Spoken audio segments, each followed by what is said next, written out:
Science का practice अब तक मैंने आपको काफ़ी कम कराया हुआ था, लेकिन अब मैं आपको 2 दिन में काफ़ी सारा साइंस का प्रैक्टिस करा दूंगा। सो आप परेशान मत होइए। और उम्मीद है कि कल जो वीडियो आया होगा आपके स्ट्रेटजी के लिए, आपने उसको देखा होगा और आप उसी स्ट्रेटजी को फॉलो कीजिए और आपका जो है वो काम हो जाएगा।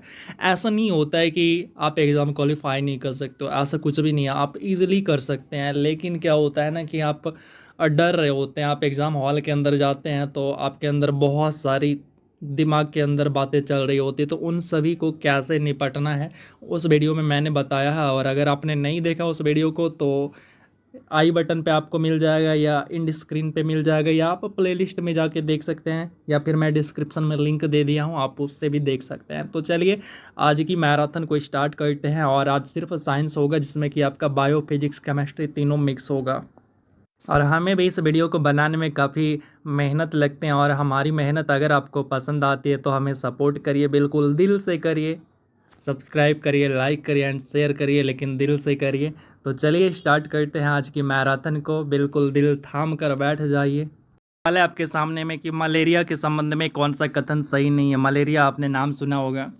ये जो होता है ये बीमारी मच्छरों के द्वारा फैल फैल जाती है। उसके बाद ये दलदली क्षेत्र जो होते हैं उस क्षेत्र में ज़्यादा देखने को मिलता है, और इसके इलाज के लिए क्लोरोक्विनीन का उपयोग किया जाता है। तो ये सारे के सारे जो ये 3 कथन, ये तीनों के तीनों सही हैं, लेकिन ये पहला कथन जो है ये गलत है। तो अगला क्वेश्चन देखते हैं। अगला क्वेश्चन कह रहा है 20 नवंबर 1997 को छोड़े गए अमेरिकी स्पेस शटल का नाम क्या था। तो उस शटल का नाम था कोलंबिया। अगला देखते हैं। गामा किरणें गामा किरणें क्या होती हैं। तो ये होती हैं उच्च ऊर्जा वाले विद्युत चुंबकीय तरंगें होती हैं, जिसको क्या कहते हैं, गामा किरणें कहती हैं। नाभिकीय ऊर्जा परिवर्तन होती हैं। तो ये नाभिकीय ऊर्जा जो होती है ये यूरेनियम का अल्फा कण से क्या होते हैं, ये परिवर्तित होती है। तो ऑप्शन नंबर यहाँ पे 4 का ए राइट हो जाएगा। उसके बाद है जिन धातुओं को पीट पीट कर पत्थर का रूप दिया जा सकता है वो क्या कहलाती है। यानी आपसे कह रहा है कि जिन धातु को पीट पीट कर छोटा पतला पतला एकदम सीट बना सकते हैं, तो वायर बना सकते हैं, उसको क्या कहते हैं, सीट नहीं तार कहते हैं। यानी तार बनाया जा सकता है तो उसको क्या कहते हैं, उसको कहते हैं तन्य कहते हैं। उस धातु का कौन सा गुण होता है, तन्यता होता है। तो ऑप्शन नंबर से यहाँ पे राइट हो जाएगा। एक होता है तन्यता, एक होता है आघातवर्ध। ये सारे के सारे जो 2 से 3 प्रॉपर्टी हैं आपको बिल्कुल पता होने चाहिए, और आपके एग्जाम के अंदर सीधा सीधा आपको देखने को मिलेगा। अगला सवाल है निम्नलिखित में से किसका और अधिक विभाजन नहीं किया जा सकता है। तो इनमें से कौन है जिसको कि और ज़्यादा नहीं तोड़ सकते। तो यहाँ पे अगर मैं बात करूँ ना, तो ये जो आप अणु देख रहे हैं इसको और नहीं तोड़ा जा सकता है। जैसे ये तत्व हैं, तत्व को तोड़ के अणु मिलता है, और इसको और ज़्यादा आप नहीं तोड़ सकते हैं। ठीक है। अगला है जबकि मिश्रण को आप तोड़ सकते हैं, तो उसमें आपको अलग अलग क्या मिलेंगे, अलग अलग पार्ट मिलेंगे, अलग अलग कंपोनेंट मिलेंगे। यौगिक को तोड़ेंगे तो अलग अलग आपको 2 एक फिक्स रेशियो में कंपोनेंट मिलेंगे। निम्नलिखित में से कौन सूर्य की परिक्रमा में सबसे कम समय लेता है। तो यहाँ पे अगर आंसर की बात करूँ तो यह है पृथ्वी। ठीक है, लगभग कितने, तो 24 घंटे के आसपास। उत्प्रेरक उत्प्रेरक क्या होते हैं, आपने सुना होगा, कैटलिस्ट का नाम सुना होगा। तो इसका जो काम होता है रासायनिक प्रतिक्रिया को या तो ये बढ़ा देता है या तो ये घटा देता है। तो ऑप्शन सी यहाँ पे राइट हो जाएगा।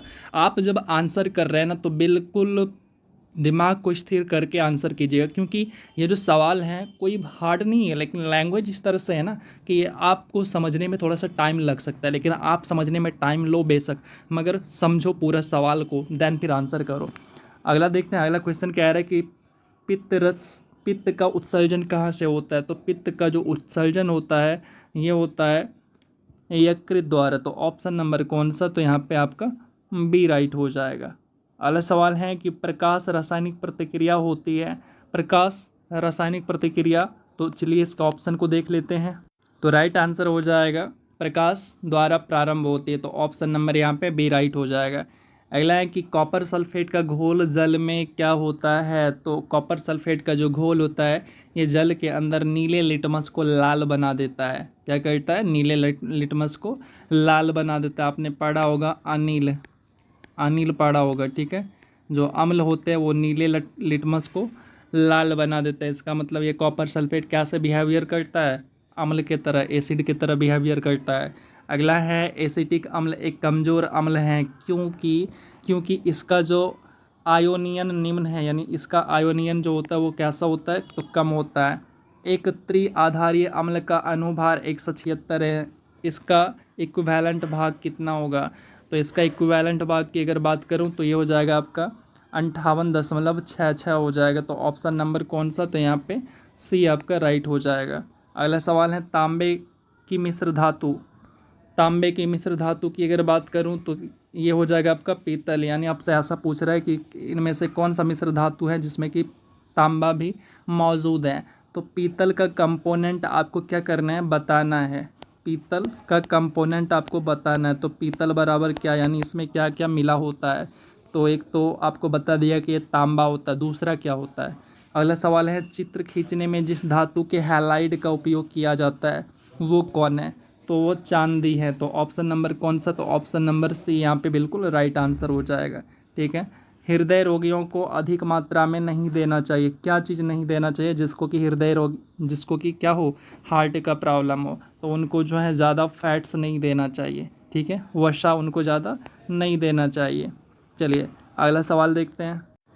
जर्मन सिल्वर में सम्मिलित होते हैं, तो इसको ध्यान रखिएगा। एक तो मैंने पीतल कहा था, दूसरा जर्मन सिल्वर है, और एक आपको जो है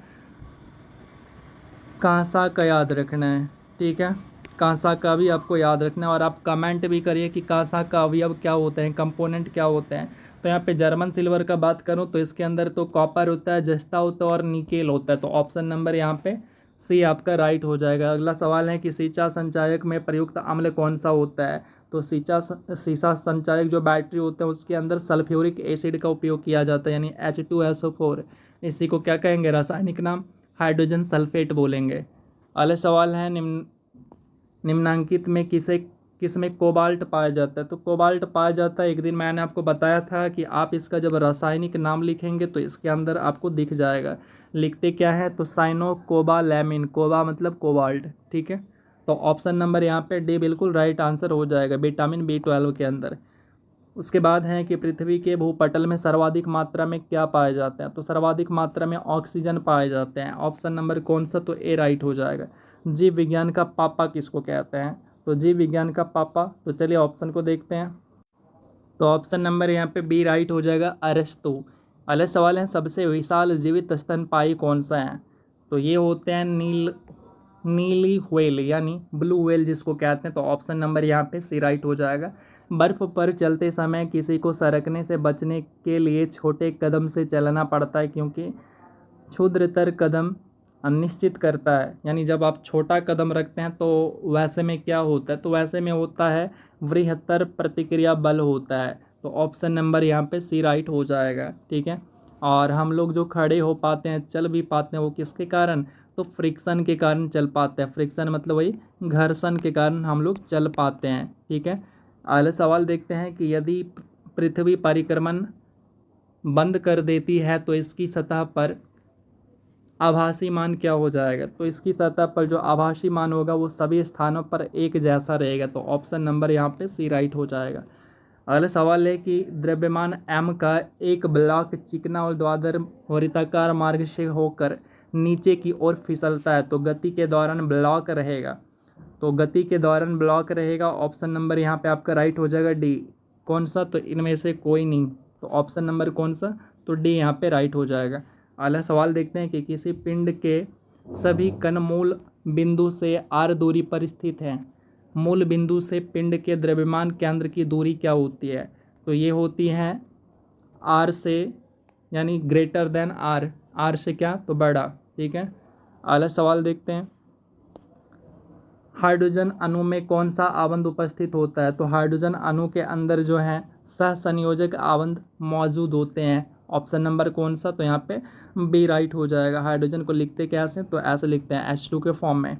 अगला है प्लास्टर ऑफ पेरिस बनाया जाता है, तो प्लास्टर ऑफ पेरिस जो बनाया जाता है ये बनाया जाता है जिप्सम से। तो ऑप्शन नंबर कौन सा, तो यहाँ पे बी राइट हो जाएगा। जिप्सम बोले तो CaSO4, उसके बाद 2H2O। ठीक है, और इसी में 2 की जगह क्या हाफ कर देना है, इस 2 की जगह हाफ कर देना है, तो वो जिप्सम हो जाता है। जिप्सम नहीं माफ करिएगा, वो प्लास्टर ऑफ पेरिस हो जाता है, और 2H2O अगर लिखे तो वो जिप्सम हो जाता है। अच्छा, आप एक काम करिएगा, जो संगमरमर देख रहे हैं, ये संगमरमर, आप इसका फार्मूला हमें कमेंट करिए। अगला सवाल है, गोबर गैस में मुख्यतः पाया जाता है, तो गोबर गैस के अंदर मुख्यतः पाया जाता है मीथेन। तो ऑप्शन नंबर कौन सा, तो ए राइट हो जाएगा। आप कमेंट कीजिए कि मीथेन जो है वो किस ग्रुप का, मतलब आपको मैं ये पूछा हूँ कि ये एल्केन है या एल्कीन है या एल्काइन है, तो किस ग्रुप का है। हास्य गैस का रासायनिक नाम क्या होता है, तो रासायनिक सूत्र की अगर मैं बात करूँ तो इसको कहते हैं नाइट्रस ऑक्साइड। तो नाइट्रस ऑक्साइड कहाँ पे है, तो ऑप्शन नंबर ए में है, तो ये हो जाएगा राइट आंसर ऑप्शन ए। सैलिनोमीटर यंत्र का उपयोग होता है, तो ये किसके लिए होता है, तो इसका उपयोग जो है किसी घोल में लवण की मात्रा निर्धारित करने के लिए किसका उपयोग करते हैं, सैलिनोमीटर का उपयोग करते हैं। चुंबकीय क्षेत्र अंतःक्रिया नहीं करता है, तो ये जो है स्थिर आवेश के साथ में अंतःक्रिया नहीं करता है। अगला सवाल है कि एक स्थान से दूसरे स्थान तक विद्युत शक्ति का वितरण उच्च प्रत्यावर्ती धारा वोल्टता पर किया जाता है, क्योंकि विद्युत का अपव्यय कम होता है, तो इसीलिए इसको कैसे करते हैं, तो उच्च प्रत्यावर्ती धारा पर किया जाता है। अगला सवाल देखते हैं, एक पंखे के नीचे बैठा हुआ आदमी ठंडा अनुभव करता है, और यदि तापमापक को पंखा के नीचे रखा जाए तो पाठ्यांक क्या होगा। तो उस टाइम पाठ्यांक जो होगा वो जो है केवल सामान्य तापक्रम को दर्शाएगा। ठीक है, तो ऑप्शन नंबर कौन सा राइट हो जाएगा, बी। अगला सवाल देखते हैं, मानव की आंख की रेटिना पर निर्मित प्रतिबिंब कैसा होता है। इस टाइप का सवाल आपको सीधा सीधा दिखेगा आपके एग्जाम में। तो यहाँ पे अगर मैं राइट आंसर की बात करूँ तो ये हो जाएगा आपका वास्तविक एवं उल्टा दिखता है। ठीक है, और उसको सीधा करके देखने का काम हमारा ब्रेन करता है। जब एक्स वाई के साथ हाथ मिलाते हैं तो किस प्रकार का बल का वे प्रयोग करते हैं, तो उस केस में जो है वो दुर्बल बल का प्रयोग करते हैं। ठीक है, अगला सवाल है, जल में सामान्य लवण के घोल में होते हैं, तो सामान्य लवण के घोल में क्या होते हैं, तो उसमें होते हैं सोडियम के धनात्मक आयन और क्लोरीन के ऋणात्मक आयन होते हैं, तो ऑप्शन नंबर सी यहाँ पे राइट हो जाएगा। अगला सवाल देखते हैं, HCl HC3 COOS से अधिक शक्तिशाली अम्ल हैं, क्योंकि इसके अंदर क्या होते हैं, क्लोरीन होते हैं, इसके कारण ये ज़्यादा शक्तिशाली होते हैं, तो ऑप्शन सी यहाँ पे राइट हो जाएगा। अगला सवाल है कि जस्ता निम्न मिश्र धातु में उपस्थित नहीं है, तो जस्ता किसके अंदर उपस्थित नहीं है, तो ये आप देखिए, अगर मैं बात करूँ पीतल का, तो पीतल में होते हैं तांबा प्लस जस्ता। उसके बाद जर्मन सिल्वर में हम लोगों ने देखा था तांबा जस्ता निकेल था, और रांगा में क्या होता है, तो इसमें टीन होते हैं प्लस में शीशा भी होते हैं। ठीक है, ये दो चीज़ होते हैं, पर ये जो कांसा देख रहे हैं ना, इसमें तांबा होते हैं प्लस में टीन होते हैं, लेकिन इसमें जस्ता नहीं होते हैं, तो हमारा जो राइट आंसर हो जाएगा ऑप्शन नंबर बी, शुष्क बर्फ कहलाता है। तो ठोस कार्बन डाइऑक्साइड को क्या कहते हैं, शुष्क बर्फ कहते हैं। अगला सवाल है कि आर्द्र हवा में लोहा के मोर्चा में शामिल होता है, तो इसके अंदर जो है लोहा का जलयोजन शामिल होता है, तो ऑप्शन ए यहाँ पे राइट हो जाएगा। एक धातु जिसे लौह के साथ मिलाकर स्टेनलेस स्टील बनाया जाता है, तो वो क्या होता है, वो क्या है, तो वो है आपका क्रोमियम, ऑप्शन बी राइट हो जाएगा। इसके बाद है, निम्नलिखित में से कौन अलौह धातु है। अलौह धातु का मतलब होता है जिसके अंदर की लोहा नहीं पाया जाता है, तो ये धातु है आपका एल्युमिनियम। ऑप्शन नंबर कौन सा हो जाएगा, ऑप्शन नंबर हो जाएगा आपका बी। उसके बाद है, निम्नलिखित में से कौन एक रासायनिक अभिक्रिया नहीं है, तो रासायनिक अभिक्रिया के अंदर नया चीज़ बनता है, तो चलिए देखते हैं किसमें नया चीज़ नहीं बनेगा। तो यहाँ पे आपका राइट आंसर दे रखा है कौन सा, तो जल में लवण का घुलना। तो जल में अगर लवण घुलता है तो फिर हम जल से लवण को बाहर भी निकाल सकते हैं ना, कैसे निकाल सकते हैं, तो जल को गर्म करके निकाल सकते हैं, अलग कर सकते हैं, तो ऑप्शन सी यहाँ पे राइट हो जाएगा। चलिए अगला सवाल देखते हैं, विकासशील उन्नत फसलों में संस्करण उपयोगी होते हैं, अवांछनीय जीनों को उत्पन्न करने में ये क्या होते हैं, ये उपयोगी होते हैं। ठीक है, तो ऑप्शन नंबर सी हमारा राइट होगा, जीनों का अनुकूलन सम्मिश्रण उत्पादन करने में, ऑप्शन सी राइट हो जाएगा। अगला सवाल है कि निम्नलिखित फसलों में से किसमें सबसे अधिक प्रकाश संश्लेषण सक्रियता होती है, तो राइट आंसर हो जाएगा डी, यानी धान के अंदर, ऑप्शन नंबर डी राइट हो जाएगा। इसके बाद है, मानव शरीर में दीर्घतम अंतःस्रावी ग्रंथि कौन सी होती हैं, तो ये होती हैं अवटु ग्रंथि। 16 का आप यहाँ पे बी कर लीजिएगा, बी राइट आंसर होगा, डी नहीं होगा, गन्ना हो जाएगा, शुगर कैन। ठीक है, चलिए क्वेश्चन नंबर 18 देखते हैं। रेडियम प्राप्त होता है, तो रेडियम कहाँ से प्राप्त होता है? तो रेडियम प्राप्त होते हैं पिच ब्लेंड से। तो ऑप्शन नंबर यहाँ पे सी राइट हो जाएगा। निम्नलिखित में से कौन सर्वाधिक अस्थायी तत्व होते हैं? तो ये होते हैं कौन सा? तो सीसा होते हैं, जिसको लेड भी कहते हैं। जल में घुलते समय कार्बन डाइऑक्साइड गैस उत्पन्न करती है, तो क्या उत्पन्न करती है? तो ये जो है दुर्बल अम्ल उत्पन्न करती है। उसके बाद है सिरका का व्यापारिक नाम क्या होता है? तो सिरका का व्यापारिक नाम होता है एसिटिक अम्ल होता है। उसके बाद है क्रायोजेनिक्स एक विज्ञान है जो संबंधित होती हैं। तो ये किससे संबंधित होती हैं? तो ये निम्न तापमान से संबंधित होती हैं। तो ऑप्शन नंबर यहाँ पे बी राइट हो जाएगा। अगला सवाल है कि प्रकाश का तरंग सिद्धांत किसके द्वारा दिया जाता है? तो प्रकाश का तरंग सिद्धांत जो दिया जाता है वो दिया जाता है हाइगेंस के द्वारा। तो ऑप्शन नंबर यहाँ पे बी राइट हो जाएगा। अगले सवाल देखते हैं। जब किसी पिंड पर कोई स्थिर बल का प्रयोग किया जाता है तो यह एक समान डैश से चलेगा, तो ये जो है एक समान त्वरण से चलेगा। तो ऑप्शन सी यहाँ पे राइट हो जाएगा। अगला है कि प्रकाश की गति न्यूनतम होगी जब यह गुजरती है। तो प्रकाश की गति न्यूनतम तब होती है जब ये कांच से होकर गुजरती है। तो यानी मीडियम चेंज हो गया ना, क्यों? हवा से गए हम कांच में, यानी विरल माध्यम से सघन माध्यम की ओर जा रहे हैं तो स्पीड कम हो जाती है, और अगर सघन से अगर विरल में आते हैं तो स्पीड बढ़ जाएगी। अगला सवाल है कि जब 0 डिग्री से 10 डिग्री तक जल को गर्म किया जाता है तब जल का आयतन क्या होता है? तो जल का जो आयतन होता है वो पहले कम हो जाता है और फिर बढ़ने लगता है। तो ऑप्शन नंबर यहाँ पे सी बिल्कुल राइट आंसर हो जाएगा। किसी दीपक के बत्ती से तेल ऊपर उठता है, तो ये ऐसा क्यों होता है ये आपसे पूछ रहा है। तो यहाँ पे जो रीजन होता है ये होता है आपका केशिकत्व के कारण। आपसे सीधा सीधा आपके एग्जाम में सवाल देखने को मिलेगा। मोटर कार में पश्च दृश्य के रूप में, मतलब साइड मिरर के रूप में कौन सा दर्पण का व्यवहार होता है? तो ये दर्पण होता है कौन सा? तो उत्तल दर्पण होता है। ऑप्शन नंबर कौन सा? तो डी राइट हो जाएगा। अगला है कि तड़ित चालक निर्मित होते हैं, तो ये तड़ित चालक जो होते हैं ना ये तांबा के निर्मित होते हैं। तो ऑप्शन नंबर कौन सा? तो यहाँ पे बी राइट हो जाएगा। अगला सवाल देखते हैं कि इस्पात का पदार्थ का लघुत्तम अंश क्या होता है, यानी सबसे छोटा अंश क्या होता है, सबसे छोटा भाग क्या होता है? तो ये आपसे पूछ रहा है। तो राइट आंसर यहाँ पे आपका क्वार्क है, ऑप्शन नंबर डी। अगला सवाल देखते हैं। निम्न में से सर्वाधिक पारिस्थितिक ईंधन कौन सा है? तो यहाँ पे अगर आंसर की बात करूँ तो ये हो जाएगा आपका हाइड्रोजन। क्यों? क्योंकि इसके अंदर क्या होते हैं कि ज़्यादा एनर्जी होते हैं, और उसके बाद ये धुआं नहीं होता है इसके अंदर। ईईजी का प्रयोग किसके निदान के लिए किया जाता है? तो ईईजी आपसे सीधा ऐसे पूछा जाता है कि किससे संबंधित होता है। एक होता है ईईजी, एक होता है आपका ईसीजी, कि दोनों काफ़ी कंफ्यूज रहते हैं और आपको यहाँ से पूछे जाते हैं सवाल। तो यहाँ पे अगर मैं आंसर की बात करूँ तो इसका उपयोग जो है मस्तिष्क के लिए करते हैं, जबकि ईसीजी का प्रयोग जो है किसके लिए करते हैं? तो वो हृदय के लिए करते हैं। अगला सवाल है कि रेडियो सक्रियता का आविष्कार करने वाले वैज्ञानिक कौन है? तो ये वैज्ञानिक कौन है? तो हेनरी बैकुरल है। तो ऑप्शन नंबर डी यहाँ पे राइट हो जाएगा।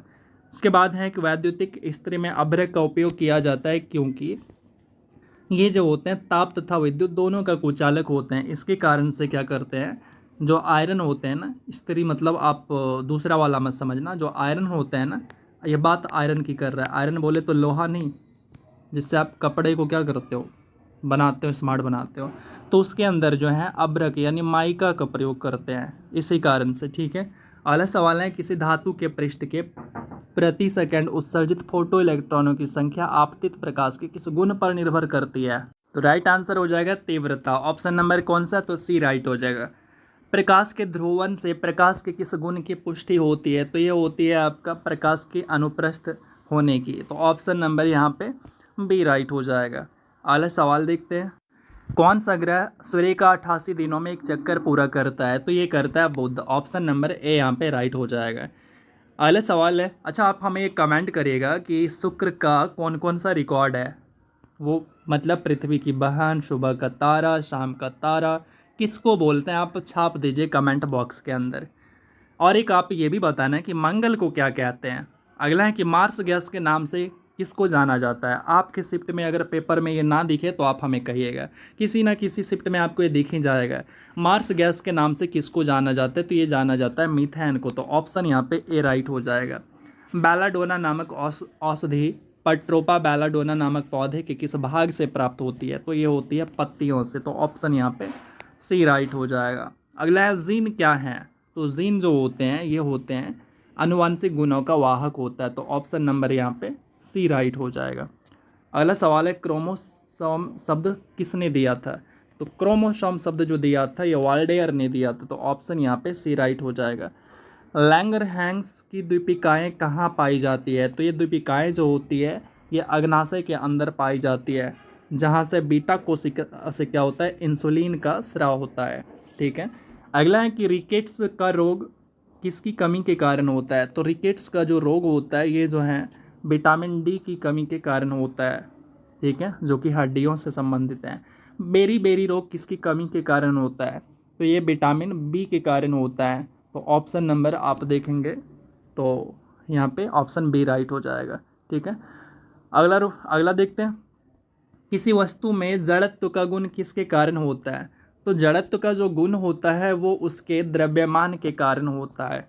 तो ऑप्शन सी यहाँ पे राइट हो जाएगा। अगला सवाल है कि निम्नलिखित में से ऑयल ऑफ पिंटरग्रीन किसे कहते हैं?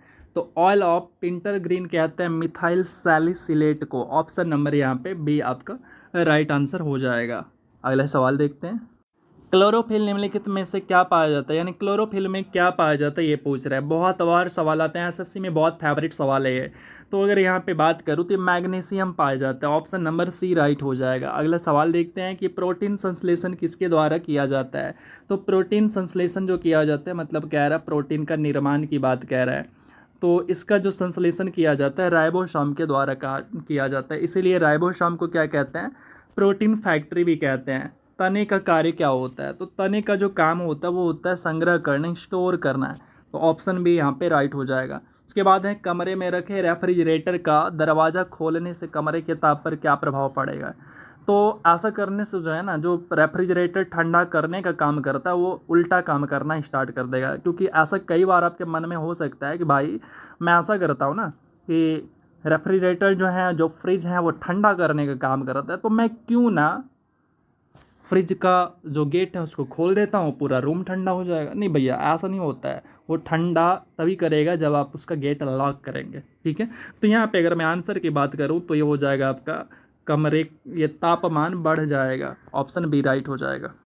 23 में आप देखिएगा यहाँ पे मैंने ऑप्शन आपको सिर्फ संग्रह करवाया, जबकि ये संवहन भी करता है और शाखा तथा पत्तियाँ भी उत्पन्न करता है। तो ऑप्शन यहाँ पे आपका डी राइट हो जाएगा। चलिए आगे देखते हैं, किस विटामिन का नाम टेकोफेरॉल है? तो टेकोफेरॉल जो विटामिन है वह आपका विटामिन ई, जबकि विटामिन ए को रेटिनॉल कहते हैं, विटामिन सी को एस्कॉर्बिक एसिड कहते हैं, विटामिन डी को कैल्सीफेरॉल कहते हैं। अगला सवाल देखते हैं, प्रकाश संश्लेषण में अधिक मात्रा में काम आने वाला रंग कौन सा होता है?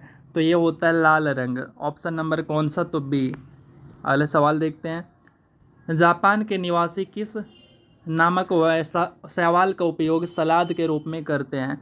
तो जापान के जो निवासी हैं वो जो हैं अलावा नामक शैवाल का उपयोग करते हैं और सलाद के रूप में करते हैं, यानी सलाद बना के खाते हैं। और वैसे जो अंतरिक्ष यात्री होते हैं ना, वो भी एक शैवाल का उपयोग करते हैं। वो जब अंतरिक्ष में जाते हैं तो अंतरिक्ष जाने में वो क्लोरेला का यूज करते हैं, क्योंकि वहाँ पे आपको पता है चाउमीन पिज़्ज़ा बर्गर उसको मिलेगा नहीं। ऑर्डर भी कर दे तो वहाँ पे कौन लेके जाएगा? तो वहाँ पे मिलेगा नहीं और साथ में लेके जा नहीं सकता। तो इसके कारण से क्या होता है, तो क्लोरेला नामक शैवाल को साथ में उगाते हैं, जो उसका टैंक होता है उस टैंक में उगाते हैं और उसी का उपयोग करते हैं। क्योंकि क्लोरेला नामक जो शैवाल होते हैं इसके अंदर बहुत ज़्यादा मात्रा में प्रोटीन भी होते हैं और इसके अंदर जो है वाटर को एब्जॉर्ब करने की क्षमता काफ़ी ज़्यादा होती है। चलिए अगला सवाल देखते हैं कि वह किरण जो न्यूट्रॉन के टूटने से बनती है तथा जिसका वेग प्रकाश के वेग के बराबर होता है, तो ये कौन है? तो ये है आपका बीटा किरण है। ऑप्शन नंबर यहाँ पे ए राइट हो जाएगा। अगला सवाल है कि आर्किमिडीज नामक वैज्ञानिक ने कौन सा नियम को प्रतिपादित किया हुआ है? तो तो इन्होंने दिया था ध्वनि के चाल का सिद्धांत दिया था। इसके साथ आपने पढ़ा होगा आर्किमिडीज का कौन सा, अच्छा 29 में जो राइट आंसर होगा ये आपका जल का उत्प्लवन सिद्धांत हो जाएगा। ठीक है, तो ऑप्शन नंबर यहाँ पे बी राइट हो जाएगा। अगला सवाल है जंपिंग जीन का सिद्धांत किस वैज्ञानिक ने प्रतिपादित किया हुआ था। तो ये जंपिंग जीन का सिद्धांत दिया हुआ था बारबरा मैकक्लिंटॉक ने दिया हुआ था। ऑप्शन नंबर ए राइट हो जाएगा।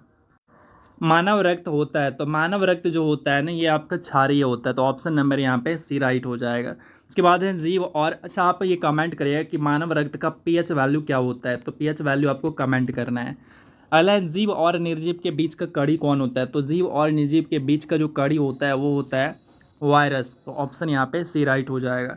केंद्रक की खोज किस वैज्ञानिक ने किया हुआ था। तो केंद्रक की खोज किया हुआ था रॉबर्ट ब्राउन ने किया हुआ था, तो ऑप्शन नंबर यहाँ पे कौन सा, तो यहाँ पे सी राइट हो जाएगा।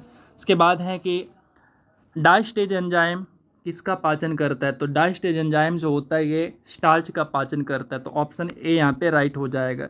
उसके बाद है पोर्टलैंड सीमेंट का मुख्य घटक क्या होता है। तो पोर्टलैंड सीमेंट के अंदर जो है ये आपका दरोगा का सवाल है, सिलिका, चूना और एलुमिना, ये 3 चीज़ इसमें पाया जाता है, तो ऑप्शन ए यहाँ पे राइट हो जाएगा। इसके बाद है त्रिआयाम जिसको 3D कहते हैं। तो 3D में लेज़र बीम की सहायता में छाया चित्र बनाने की विधि को क्या कहते हैं। तो उस विधि को कहते हैं होलोग्राफी कहते हैं, होलोग्राफी कहते हैं। ऑप्शन बी यहाँ पे राइट हो जाएगा। दूध का पीएच कितना होता है। तो दूध का जो पीएच होता है वो होता है 6.4 होता है। ठीक है, ऑप्शन नंबर कौन सा, तो डी राइट हो जाएगा। अगला है कि प्रकाश संश्लेषण की क्रिया में ऑक्सीजन कहाँ से प्राप्त होती है। तो ऑक्सीजन जो प्राप्त होती है वो होती है जल से। ऑप्शन नंबर कौन सा, तो ऑप्शन नंबर आपका बी यहाँ पे राइट हो जाएगा। अगला सवाल है पेलाग्रा नामक रोग किसकी कमी के कारण होता है। तो पेलाग्रा जो रोग होता है ये नियासिन की कमी के कारण होता है, तो ऑप्शन डी यहाँ पे राइट हो जाएगा। किस विटामिन की कमी से जनन क्षमता छीन हो जाती है। तो जनन क्षमता जो छीन हो जाती है हो जाएगा आपका ऑप्शन नंबर सी यानी विटामिन ई। और विटामिन ई को क्या कहते हैं, टेकोफेरॉल कहते हैं रासायनिक नाम। अगला सवाल है ट्रिप्सिन क्या है। ट्रिप्सिन की अगर मैं बात करूं तो ये जो ट्रिप्सिन होते हैं ये एक प्रकार का एंजाइम है आपका, ऑप्शन सी राइट हो जाएगा। प्यास का केंद्र कहाँ अवस्थित होता है। तो भूख, प्यास, इन सभी का जो केंद्र होता है ये होता है आपका हाइपोथैलेमस के अंदर, ऑप्शन ए राइट हो जाएगा। मरासमस नामक रोग शरीर का कौन सा अंग प्रभावित होता है। तो ये होता है आपका मांसपेशियां प्रभावित होता है। ऐसा लगता है जैसे कि मरा मरा सा दिख रहा हो, मांस ही ना हो शरीर में, ऐसा ही तो दिखता है। उसके बाद है क्वासिक्योर किसकी कमी से होता है। तो ये होता है आपका प्रोटीन की कमी के कारण।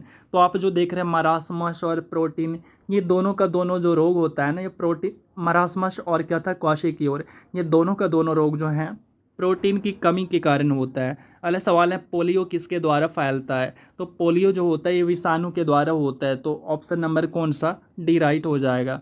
निम्नलिखित में से कौन अस्थायी कण है। तो अस्थायी कण की बात करूँ तो ये जो अल्फा कण है ये अस्थायी कण होते हैं। अगला सवाल है कि समस्थानिक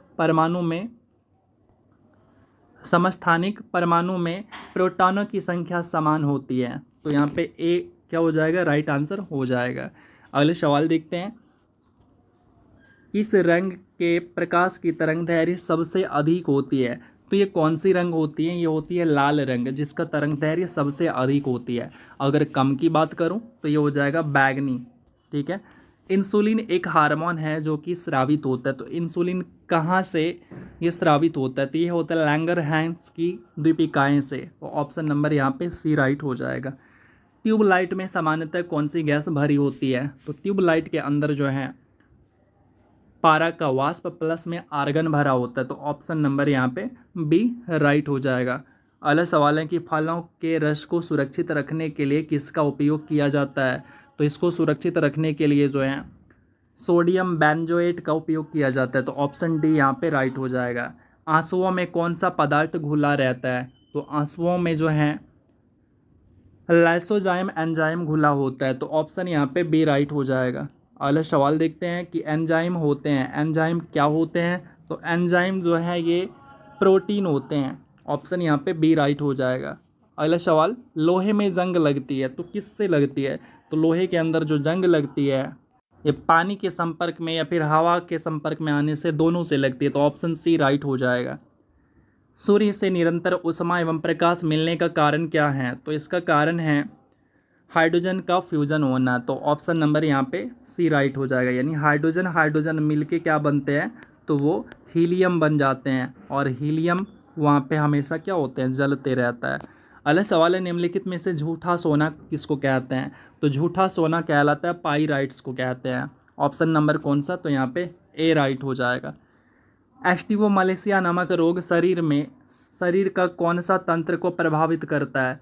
तो ये कौन सा अंग को प्रभावित करता है? तो यह कंकाल तंत्र को प्रभावित करता है। तो ऑप्शन डी यहाँ पे राइट हो जाएगा। अगले सवाल है, हमारे शरीर में कार्बोहाइड्रेट के पाचन के लिए कौन सा एंजाइम उत्तरदायी होता है?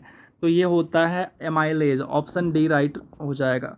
हरित क्रांति की सफलता के लिए आवश्यक नहीं है। तो हरित क्रांति की सफलता के लिए जो है मशीनीकरण का होना ये आवश्यक नहीं है। ठीक है, तो ऑप्शन नंबर हमारे यहाँ पे क्या हो जाएगा? डी राइट हो जाएगा। उसके बाद है औषधि जो दर्द दूर करती है, वो कौन सी औषधि है? तो वो है आपका एनाल्जेसिक है। ठीक है, ऑप्शन नंबर कौन सा? तो ऑप्शन नंबर आपका डी यहाँ पे राइट दिया हुआ है। अगला देखते हैं, मनुष्य के शरीर की सबसे छोटी हड्डी कौन सी है? तो ये तो आप इजीली बता सकते हैं। तो मनुष्य की शरीर की सबसे छोटी हड्डी जो है वो आपको पता होना चाहिए, ये है आपका स्टेपी हो जाएगा। ठीक है, तो ऑप्शन नंबर यहाँ पे सी राइट हो जाएगा, स्टेपी। और अगर सबसे बड़ी हड्डी की बात करूँ, अच्छा ये जो स्टेपी है ये आपका कान की हड्डी है, और जो सबसे बड़ी हड्डी होती है वो कौन सी होती है? तो ये होती है फीमर, जो कहाँ की? ये जांघ की हड्डी होती है, यानी पैर में जो जांघ है आपका, उस जांघ की हड्डी। अगला, संयंता का एसआई मात्रक किसके बराबर होता है? तो इसका एसआई मात्रक होता है पॉइज के 10 गुने के बराबर होता है। उसके बाद है, सोयाबीन में निम्नलिखित में से कौन सा प्रोटीन पाया जाता है? तो सोयाबीन के अंदर जो है ग्लिसरीन प्रोटीन पाया जाता है। ऑप्शन नंबर डी राइट हो जाएगा। कुकिंग गैस का मिश्रण क्या होता है? तो कुकिंग गैस का मिश्रण होता है butane plus propane. Option number D हो जाएगा, इसको ध्यान रखिएगा। और चलिए, आपकी तैयारी बहुत अच्छी चल रही होगी और आप इसे कम होने मत देना, और मैं भी आपको अच्छे अच्छे क्वेश्चन का ज़्यादा से ज़्यादा आपको प्रैक्टिस करा दूंगा। सो आपको परेशान होने की ज़रूरत नहीं है, और आप स्ट्रेटजी वाला वीडियो को ज़रूर देख लीजिएगा। आपके स्क्रीन पर अब दिख रहा होगा, आप देख लीजिएगा।